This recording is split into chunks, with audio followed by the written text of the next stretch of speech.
আমরা কলম বিরতি পালন করছি। সংশ্লিষ্ট সংশ্লিষ্ট যারা আমরা আছি এবং আমাদের যারা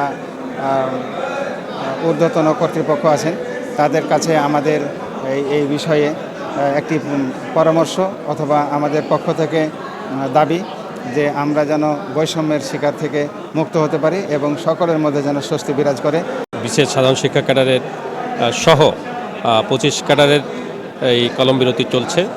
আমরা এই 25 ক্যাডারের যে বৈষম্য, এই বৈষম্য দূরীকরণের জন্য সরকারের কাছে প্রস্তাব দেওয়া হয়েছে, দাবি উত্থাপন করা হয়েছে।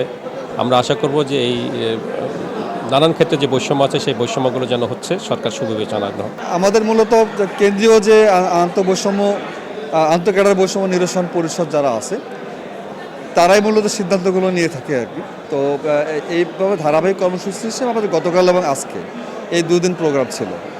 এই দুদিনেই আমাদের যে প্রেক্ষাপটটা তৈরি হলো, যে আন্দোলনের প্রেক্ষাপট তৈরি হলো, এই প্রেক্ষিতে আমরা দেখব যে তারা অর্থাৎ সচিবালয়ে যারা রয়েছে তারা কি সিদ্ধান্ত দিচ্ছে। সরকারকে সহযোগিতা করার জন্য বিভিন্ন রকম পরামর্শ দিয়েছিলাম। এই পরামর্শ বেসিসে আমাদের কিছু কর্মকর্তা ফেসবুকে কিছু লেখালেখি করেছে। এখানে কোনো স্ল্যাং ল্যাঙ্গুয়েজ কিংবা সরকারকে অবমূল্যায়ন করে, সরকারকে অপমান করে কোনো কথা ছিল না। কিন্তু একটা বিশেষ মহল তারা একটা মিটিং করার পরে সেখান থেকে খুব কঠিনভাবে হুঁশিয়ারি দেওয়া হয়। ঠিক সেই কঠিনভাবে হুঁশিয়ারি দেওয়াতে আমরা কিছু তাদের বিপক্ষে কিছু মন্তব্য করি যে একজন সরকারি কর্মকর্তা হিসেবে এইরকম বিরূপ মন্তব্য করা যায় না।